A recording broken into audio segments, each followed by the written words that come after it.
আধার নিয়ে বড় খবর, ইউআইডিএআই এর তরফে নেওয়া এই সিদ্ধান্তের সুবিধা পাবেন আপনিও। বিনামূল্যে আধার আপডেট করার আরও কয়েক মাস সময় পাওয়া যাবে, কারণ বিনামূল্যে আধার আপডেট করার সময় 14 সেপ্টেম্বর 2024 পর্যন্ত বাড়ানো হয়েছে। এর আগে ইউআইডিএআই 14 জুন 2024 পর্যন্ত সময় দিয়েছিল, কিন্তু এখন সেই সময়সীমা বাড়িয়ে করা হলো 14 সেপ্টেম্বর 2024। 12 সংখ্যার আধার নম্বর ভারতীয় নাগরিকদের তাদের বায়োমেট্রিক ও ডেমোগ্রাফিক ডেটার ভিত্তিতে দেওয়া হয়। ব্যাংক অ্যাকাউন্ট থেকে গ্যাস কানেকশন, বর্তমানে সমস্ত রকমের সরকারি ও আর্থিক লেনদেনের কাজের জন্য আধার নম্বর থাকা বাধ্যতামূলক। কিভাবে আপডেট করবেন আধার? একাধিক আধার কার্ড হোল্ডাররা গত 10 বছরে কার্ডে কোনো আপডেট করেননি। এর জেরে সমস্ত আধার কার্ড হোল্ডারদের ইউআইডিএআই বিনামূল্যে আপডেট করার সুবিধা দিচ্ছে।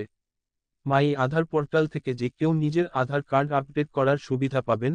অনলাইনে ফ্রিতে ডেমোগ্রাফিক ডেটা আপডেট করতে পারবেন। তবে বায়োমেট্রিক আপডেট যেমন ফিঙ্গারপ্রিন্ট স্ক্যানের জন্য ব্যবহারকারীদের আধার সেন্টারে যেতে হবে। কেন আধার আপডেট করা জরুরি?